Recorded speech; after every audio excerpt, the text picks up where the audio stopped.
All right. Welcome to the first episode of the Black Tea Party. This is about to be a very real first episode of me crashing out. But luckily, my laptop decided to have some get right. So while it's loading, let's just get into it.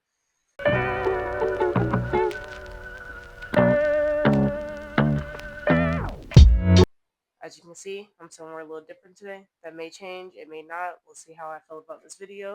Alright, it's a little darker. It's already starting to get dark. I'm a little upset about that. I meant to do this video a little bit earlier. So let's just get into it. Today, we are going to be talking about safety. We're going to be talking about personal protection equipment. We're going to be talking about different little history tidbits of it. Just a little nice introduction into, I don't know, what we want to do here. Basically, just random topics, themes, like I talked about in my intro video. We're going to go into a little bit of the history, a little bit of the present, and then I'm going to give a little bit of my opinion, and then we're going to go home. Nothing too major. I chose this topic to talk about just because, I won't say there's a lot of controversy around it, but I do, with living in Denver, Colorado, like a very progressive town, I hear a lot of back and forth about personal protection, about whether people should have it, why people have it, arguing different types of here and there. The people that hear that feel really strongly about it, they're um either strongly in the no way, or strongly in the yeah, I don't go anywhere without it way, are definitely heavily on either side of the right and left, to be quite honest. Me personally, you'll find out at the end of this video. um so let's get into it. All right. And I might be looking down a little bit. I have some notes on my laptop down here, just like a little guideline. So I tend to ramble and I don't want to get off track. When it comes to personal protection, I mean, we all may know that the right to it is written in the Constitution of the United States, right? Constitution was made in 1789. The Second Amendment was ratified, which means validated, confirmed that this is okay in 1791. So a couple of years after the Constitution was written, um, before the Civil War, right? And the Constitution's Second Amendment states as follows: a well regulated militia being necessary to the security of a free state, the right of the people to keep and bear arms shall not be infringed. Right? I'm not really going to go too much into that. You take that as it is. I'll post it somewhere on the screen too, so you can also read it. It's a very small statement that causes this very large confusion in our communities today, right? But it's literally what, one sentence, one run-on sentence, and it doesn't say much of anything at all.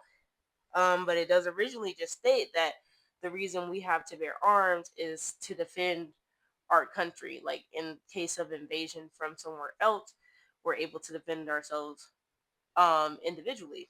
But even before that, the thing about it, people had to hunt, you know, all these colonizers, my bad, all of these people came over here and, brought their weaponry with them, didn't know how to throw a bow and arrow, so they used their guns to go and shoot something.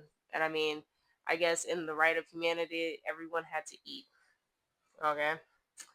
Um, but I did see a really interesting question on one of these that asked, was basically, is this statement really allow self-defense within it? Because the statement itself is talking about how to owning a firearm in order to protect country. It has nothing to do with self. It's just, if you need to create a militia, let's say the government's down bad, someone else is here, you should be able to defend your country, not necessarily yourself. So is that really a right to self-defense? right? In 2008, the district case Columbia versus Heller is what basically blew the Second Amendment to include self defense, also tied with some 14th Amendment civil liberties and immunities and things like that. They came up to the decision that the Second Amendment includes self defense also. Now, like, if I completely agree with that, I don't know. Just because, like, it's not truly stated, I will say the Constitution is a very vague piece of paperwork. The only thing it is secure in is how it feels about people that didn't look like the people that wrote it. Everything else is like super vague. So, that's why the amendment continues to be built upon. But yes, in 2008, they said, yeah, this thing written in 1791, we'll go ahead. Nowadays everyone has a gun, so let's just include self defense in it. But obviously, that was a federal opinion, and every state had to make a decision for itself whether they felt that self defense should be included in the rights of the people. And I'm pretty sure most states did. You know, like I said, a lot of people have guns, so therefore, like, what would be the use of not allowing your citizens to protect themselves when, like, some people have guns that probably should, you know? All right, moving on. I try to do a little bit digging. This is very vague about, like, so, like, the right to bear arms was always for everyone, right? I did look to see, and it wasn't ever indiscriminate. Obviously, I will say certain people just did not have access to guns up until a certain point of time just because of how life was set up. So, like, would I expect a non-free person to own a rifle in about the 1700s? No, I would not. But was it necessarily written anywhere that they couldn't own a gun? No, it was not. Talk a little bit about the in history, it has been estimated that about 400 women served in the Civil War disguised as men, you know, some alongside their husbands, some just two. And so at that point, women very much so knew how to shoot a gun. And then after that, the frontier, both men and women carried weapons in order to hunt and, like, provide for their families. So it was very common for everyone to have access to these things in order just on a survival purpose, at least by the point of, like, the late 1800s to um the early 1900s, right? One woman stuck out in particular. Her name was Annie Oakley, and she, when she was 6 years old, she became a sharpshooter because her father had passed away, and she had to provide for her family. So she became a sharpshooter, really good at hunting, very well known throughout her community. And when she was 15, some dude poached her, taught her more tricks, and she joined Buffalo Bill's Wild West show in the late 1800s, basically. And so she would do all types of tricks and stuff for about, they said, 17 years. Um, a woman did comment and say that after she left the Wild West show, she herself personally trained about 15,000 other women on how to handle a weapon, which I find to be quite remarkable. And at that point in time, weapons were considered the great equalizer. It's what made man and woman pretty much the same. If everyone can hunt for food and everyone can go out and get it, then why not? Right? Uh I couldn't find anything much in between eight, the 1880s and the early 1900s until about 1920, when it became more predominant for only men to use weapons and less women. At this point, society had more of a structure, so therefore, since, like, we had, like, oh, the women stay homes where they go out to their, like, little lady jobs and stuff, there's no need for them to hold the big bad shotgun unless they're still in, like, an area that is not as developed. But for areas that are developed, it was just more common for men to have weapons up until the 1980s, and that's when gender gap began to fill itself, between men and women owning weapons. And speaking for today, it was actually said that less men are owning guns than usual. So back in the 80s, 55 million men own weapons. And today, about 63 million men own weapons and 40 million women own firearms. Um, that being said, if it had the same type of rise for men ownership of weapons, it would be a lot more men that have owned weapons today. But a lot of people are actually refraining from owning firearms. I don't know if it's like political standpoints or, people are certain people feel very safe where they're at and don't feel the need to get it. And some people just don't have access or the money for those kinds of things. So there's like a little bit more of a gap. Most people interviewed this say they said, I don't know if that's true or not, but they said that they wanted the firearms for self-defense. All right. Um, this is also obviously accounting for people who go through the legal route to get their firearms. There are so many unaccounted for weapons in the world, especially in America, that I don't even know what to say about that. But for the accounted for, um, most people who were counted for said it was for self defense, but the people, so 92% men said self defense, 91% women said self defense. But as far as that being their only reason, only 8% of women, 8% of women had more than only had one reason. That reason was self defense.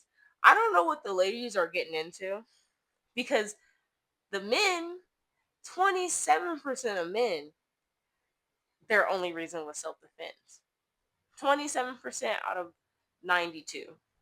Out of 91%, 8% of women, that was their only reason was self defense. I think the ladies are plotting. I think we need to figure it out. I would like to know for one. Rah with you guys. But as of right now, those are the stats. Like I said, if you want to access any of this information, it will be in the description box. All right. So that's just like a little bit of know how. That just kind of lays it out. So let's talk like political standpoints, right? I know people on the left, I know people on the right. I don't think it matters, but I know people that stand there. For the left, like there's just a general distrust of guns, which I completely understand.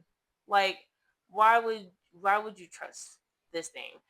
Um, there's like people who become more like, why would I need something like that? Like, those are the people that are like, no one should have a gun, right? And they feel like no one should have a gun, so they don't want to own one. And that's cool. But unfortunately, a lot of people do own firearms. And so, because a lot of people own firearms and that's not going away, I do feel like that should change your perception on you wanting to own one. But also, it's not my life. And then you got the right. I will say for the right side, some of this is like, I want to say like some of it is instinctual. Like we know what people who are usually voting conservative, who they are, what they look like, where they come from, right? So if these are people whose ancestors for years and years and years have relied on weapons in order to make their points, why would that all of a sudden change now? And then you have a lot of people in the middle who maybe own weapons because of life circumstances. People who look like me own weapons for all the wrong reasons.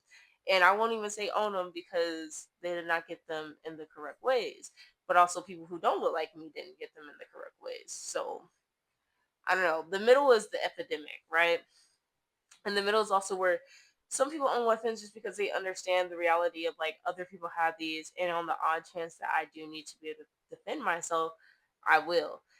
Some people don't own them in the middle, not because of political standpoint, but maybe because of mental health reasons. I will say, like, if you feel like you are unable to responsibly own a firearm, don't. you know, I don't think people should keep temptation in their house like that, right?